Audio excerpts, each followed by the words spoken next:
اس مفہوم کی بہت سی روایات ہیں جن سے پتہ چلتا ہے کہ نصرت اسلام میں وہ عظیم حیثیت رکھتے ہیں، اور اس سلسلے میں انہوں نے بڑا اہم کردار ادا کیا۔ مثلا ابن اسحاق نے حضرت عمر رضی اللہ عنہ ہی کی روایات بیان کی ہے۔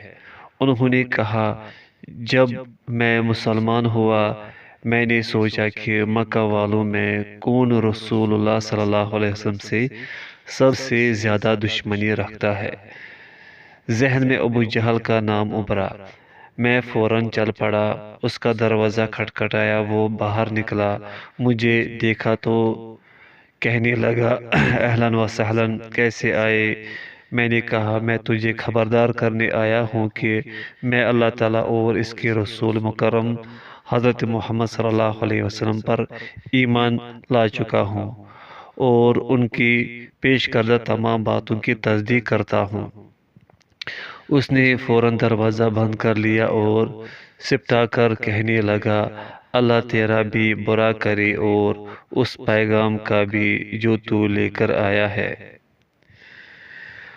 حضرت ابن مسعود رضی اللہ عنہ کا بیان ہے، حضرت عمر رضی اللہ عنہ کا اسلام ایک فتح تھی، ان کی ہجرت مدد و نصرت تھی، اور ان کی حکومت رحمت تھی۔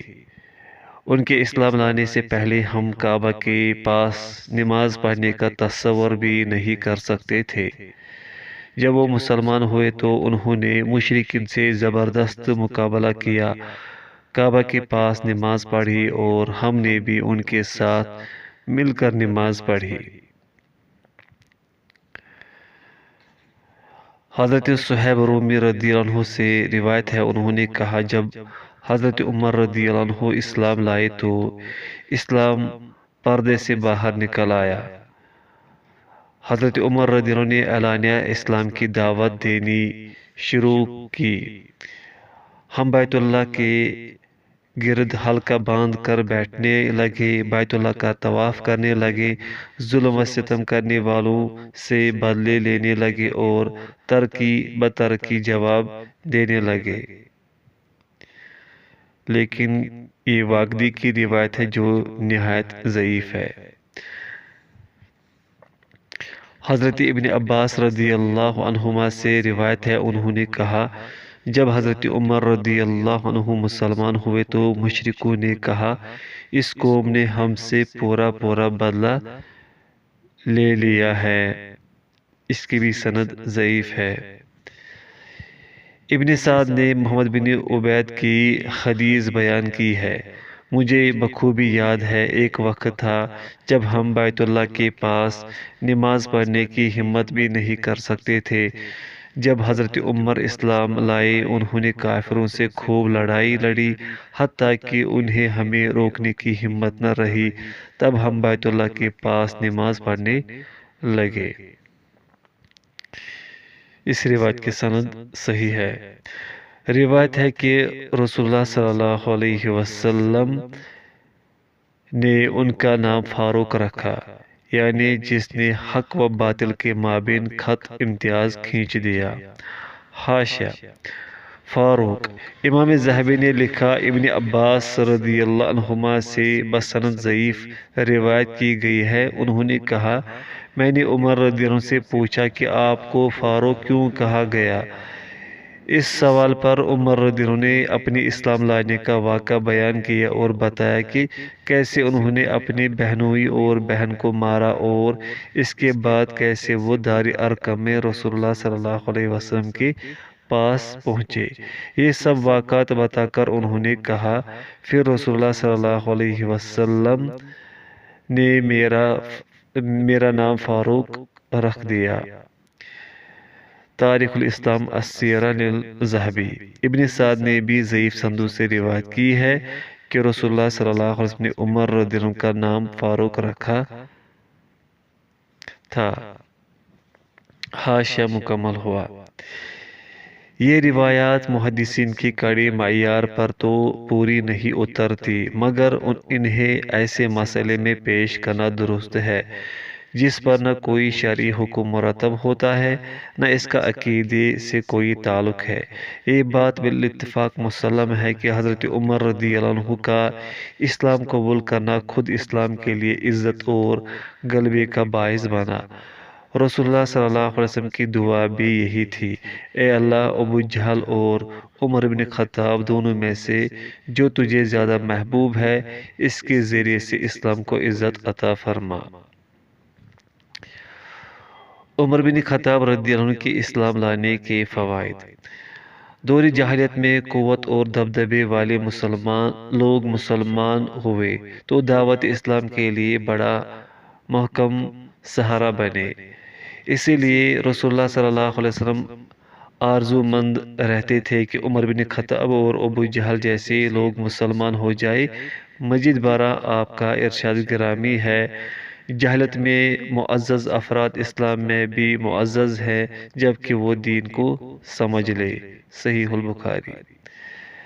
لہذا داعیان اسلام کی خواہش اور کوشش ہونی چاہیے کہ معاشرے کی با اثر اور مضبوط شخصیات کو دین اسلام کی دعوت ضرور دی جائے، کیونکہ ایسی شخصیات کا قبول اسلام ان کے تابع فرمان عوام کے تردد اور حیث بیس کا خاتمہ کر دیتا ہے اور وہ فوج در فوج مسلمان ہونے لگتے ہیں۔ ہر جگہ اور ہر زمانے میں ایسا ہی ہوا ہے۔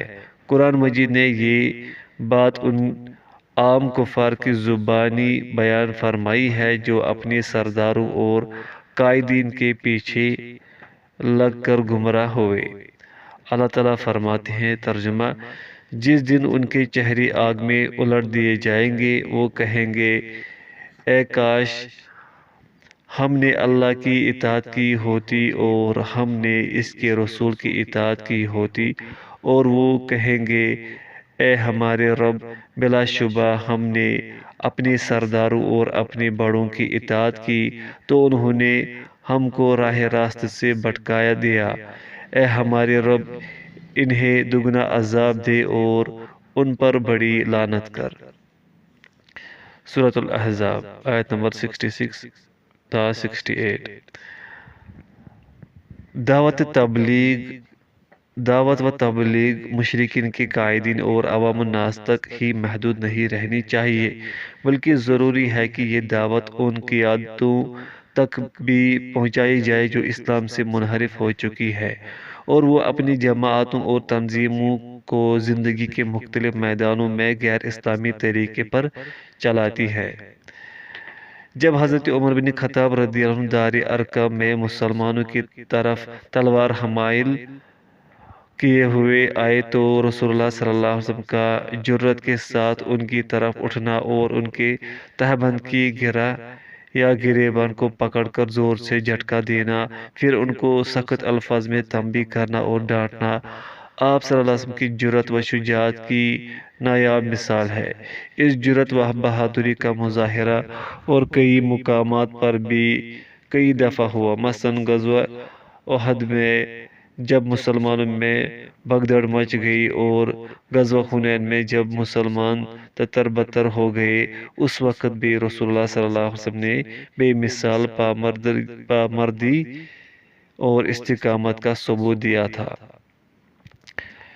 شعب ابی طالب: جب قریش نے کھلی آنکھوں سے دیکھ لیا کہ ہماری تمام تر مزاحمت اور تشدد کے باوجود اسلام قبول کرنے والوں کی تعداد تیزی سے بڑھ رہی ہے اور انہوں نے مسلمانوں کے قلع کمہ کے لیے جو مختلف حربے اختیار کیے تھے ان کا کوئی فائدہ نہیں ہوا، اور خاص طور پر حضرت حمزہ اور حضرت عمر رضی اللہ عنہما کے اسلام لانے کے بعد تو سارے حربے بیکار ہو گئے، تو انہوں نے ایک نیا اور مؤثر حربہ اختیار کرنے کی سوچی۔ یہ نیا حربہ سابقہ تمام ہتھ کنڈوں سے زیادہ سخت اور ظالمانہ تھا، اور یہ تھا بائیکاٹ کا حربہ۔ ابن اسحاق، موسیٰ بن عقبہ، عروہ بن زبیر، ابن سعد اور دیگر مؤرخین کا متفقہ بیان ہے، جب قریش نے دیکھا کہ صحابہ حبشہ کی سرزمین پر امن و امان سے رہنے لگے ہیں، ادھر مکہ میں حضرت حمزہ اور عمر جیسے دلیر جنگجو مسلمان ہو چکے ہیں، اور اسلام تمام قبائل میں پھیل چکا ہے، تو انہوں نے فیصلہ کیا کہ آخری چارہ کار کے طور پر رسول اللہ صلی اللہ علیہ وسلم کو شہید کر دیا جائے۔ جب اس بات کی سنگن حضرت ابو طالب کو ہوئی تو انہوں نے بنو ہاشم اور بنو مطلب کے تمام افراد کو اکٹھا کیا۔ بنی ہاشم و بنی مطلب نے رسول اللہ صلی اللہ علیہ وسلم کو اپنی شب گھاٹی میں پہنچا دیا اور قتل کا پروگرام بنانے والوں سے آپ صلی اللہ علیہ وسلم کو محفوظ کر دیا۔ اس کام میں دونوں قبیلوں کے کفار بھی اس دور کے قبائلی عصبیت و حمیت کی بنا پر شریک تھے۔ جب قریش نے اپنا یہ منصوبہ بھی ناکام ہوتے دیکھا تو انہوں نے اکٹھے ہو کر مشورہ کیا کہ ہم آپس میں بنو ہاشم اور بنو مطلب کے خلاف معاہدہ کر کے ایک دستاویز تیار کریں۔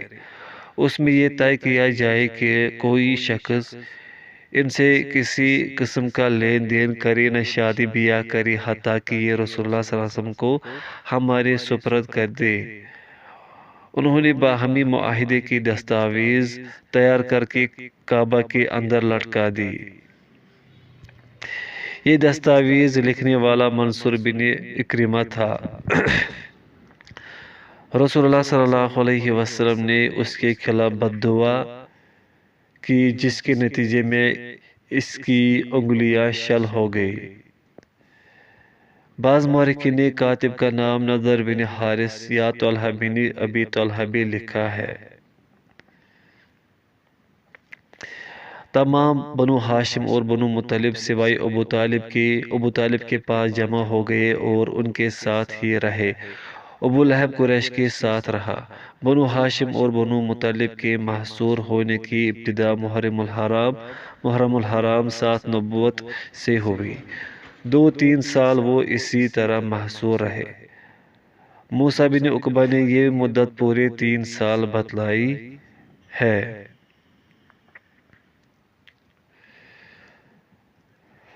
ان 3 سالوں میں وہ سخت مصیبتوں کا سامنا کرتے رہے۔ بائیکاٹ اس قدر سخت تھا کہ ان تک کھانے پینے کی بھی کوئی چیز نہ پہنچ سکتی تھی۔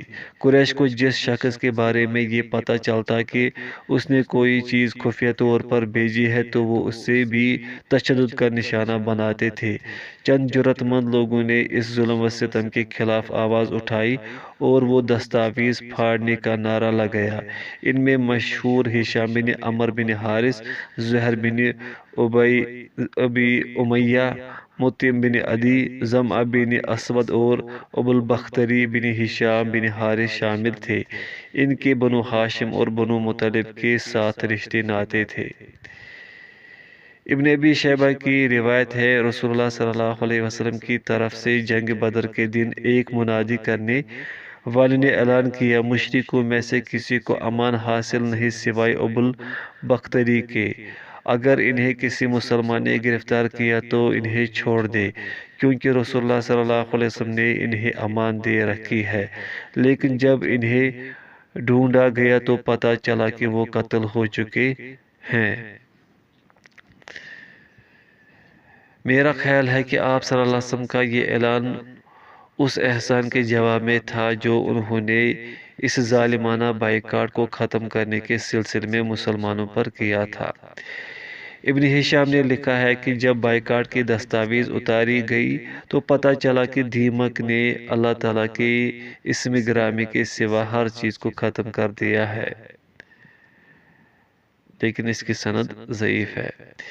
ابن اسحاق، موسیٰ بن عقبہ اور عروہ نے اس کے برعکس لکھا ہے کہ اس دستاویز میں جہاں جہاں لفظ اللہ تھا اسے دیمک نے کھا لیا، باقی عبارت جو ظلم و قطع رحمی پر مشتمل تھی وہ بدستور موجود تھی۔ یہ بھی ضعیف ہے۔ البتہ اس کی سند عروہ پر موقوف ہے۔ اس امر کے متعلق کوئی روایت قابل اعتماد سند سے ثابت نہیں کہ بائیکاٹ کی دستاویز کو دیمک نے کھا لیا تھا، چنانچہ تمام سندیں ضعیف ہیں۔ سہیلی نے لکھا صحیح روایت حاشا ہمیں اس صحیح روایت کے ماخذ کا علم نہیں ہو سکا۔ میں ہے کہ بنو ہاشم کو اس بائیکاٹ کے دوران میں انتہائی شدت کی بھوک، زبردست مصائب اور مشقتوں کا سامنا کرنا پڑا اور انہیں جاؤ اور کیکر کے پتے کھانے پڑے۔ ان کی قضائے حاجت بکری کی مینگنیوں کی صورت میں ہوتی تھی۔ حضرت سعد بن ابی وقاص رضی اللہ عنہ بھی ان کے ساتھ ہی گھاٹی میں محصور تھے۔ روایت ہے کہ انہوں نے کہا، ایک رات مجھے اس قدر بھوک لگی کہ میری پاؤں تلے کوئی تر چیز آئی تو میں نے اسے منہ میں ڈال لیا۔ مجھے اب تک معلوم نہیں کہ وہ کیا چیز تھی۔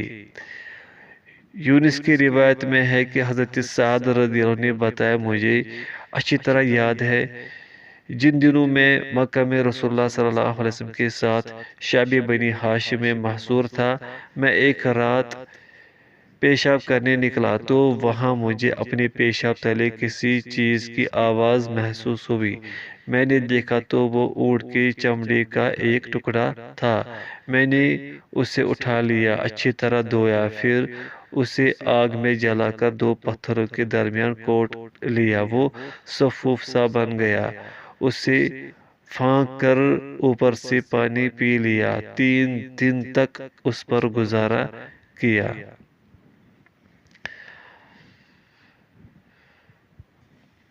جب کوئی تجارتی قافلہ غلہ لے کر مکہ مکرمہ آتا اور بنو ہاشم کا کوئی شخص اپنے بال بچوں کے لیے کھانے کی کوئی چیز خریدنے بازار جاتا تو اللہ کا دشمن ابو لہب فوراً قافلے والوں کے پاس پہنچ جاتا اور اعلان کرتا، اے تاجروں، محمد کے ساتھیوں کو اتنا مہنگا بھاؤ بتاؤ کہ وہ تم سے کوئی چیز خرید ہی نہ سکے۔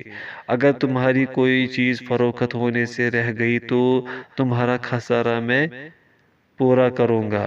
تم جانتے ہو میں کتنا مالدار ہوں اور اپنی بات کی کتنی لاج رکھتا ہوں۔ میں ضمانت دیتا ہوں کہ تمہارا کوئی نقصان نہیں ہوگا۔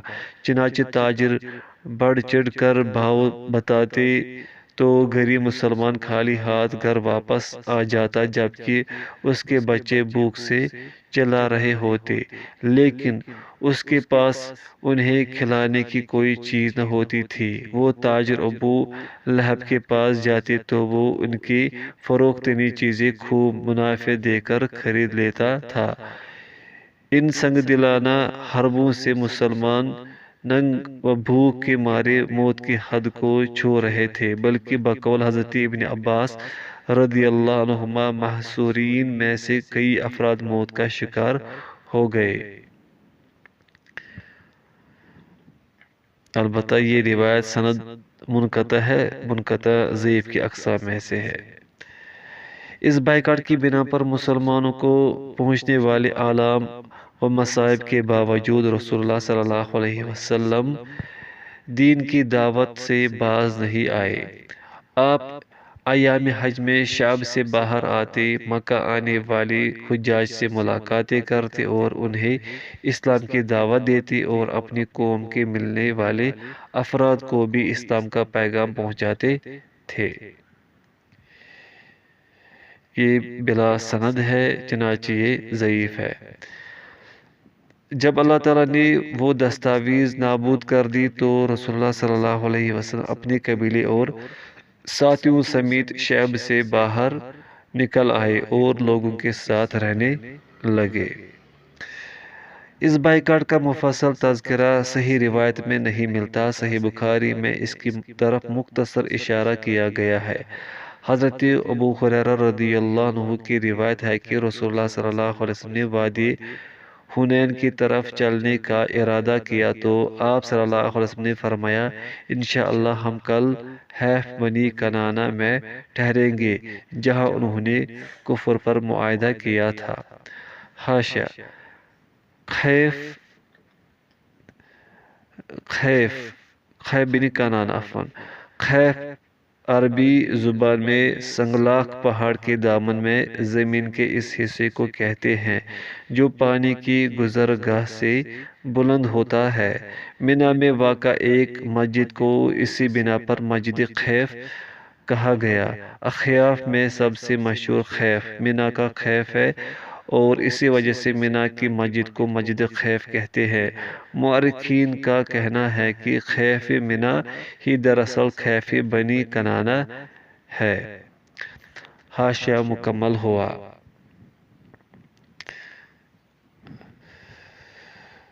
صحیح اسی روایت کی تیسری سند جو اوزائی سے زہری کے واسطے سے ہے کہ الفاظ یہ ہے: ہم یوم نحر سے اگلے دن جبکہ رسول اللہ صلی اللہ علیہ وسلم منا میں تھے، آپ صلی اللہ علیہ وسلم نے فرمایا ہم کل خیف بن کنانہ وادی محسب میں پڑاؤ ڈالیں گے جہاں قریش نے کفر پر معاہدہ کیا تھا۔ اس فرمان کا سبب یہ تھا کہ قریش اور بنو کنانہ نے اکٹھے ہو کر بنو ہاشم اور بنو مطلب کے خلاف معاہدہ کیا تھا کہ ہم نہ ان سے کوئی رشتہ کریں گے نہ کوئی خرید و فروخت حتیٰ کہ یہ لوگ محمد کو ہمارے حوالے کر دے۔ حافظ ابن حجر رحمہ اللہ نے کہا پہلی دو روایت میں کوئی تعارض نہیں کیونکہ آپ کا یہ فرمان غزوہ فتح مکہ کے وقت تھا جب آپ نے مکہ میں داخل ہونے کا ارادہ فرمایا، چونکہ غزوہ حنین بھی اسی دوران ہوا، اس لیے ایک راوی نے غزوہ حنین کا ذکر کر دیا۔ تیسری روایت سے بظاہر یہی معلوم ہوتا ہے کہ آپ کا یہ فرمان حجۃ الوداع کے وقت صادر ہوا تھا جب آپ نے مینا سے واپسی پر طواف وداع کے لیے مکہ جانے کا ارادہ کیا تھا۔ ممکن ہے یہ جملہ دو مرتبہ ارشاد فرمایا ہو، فتح مکہ کے وقت بھی اور حجۃ الوداع کے بھی۔ صحیح مسلم میں عبدالرزاق کی سند سے حضرت اسامہ بن زید رضی اللہ عنہ سے روایت ہے کہ جب حجۃ الوداع میں ہم مکہ مکرمہ کے قریب پہنچے تو میں نے رسول اللہ صلی اللہ علیہ وسلم سے کہا اللہ کے رسول آپ کل کہاں اتریں گے؟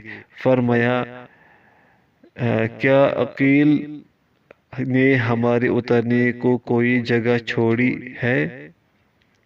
دوسری روایت میں ہے کیا عقیل نے ہمارے لیے کوئی رہائشی مکان یا گھر چھوڑا ہے؟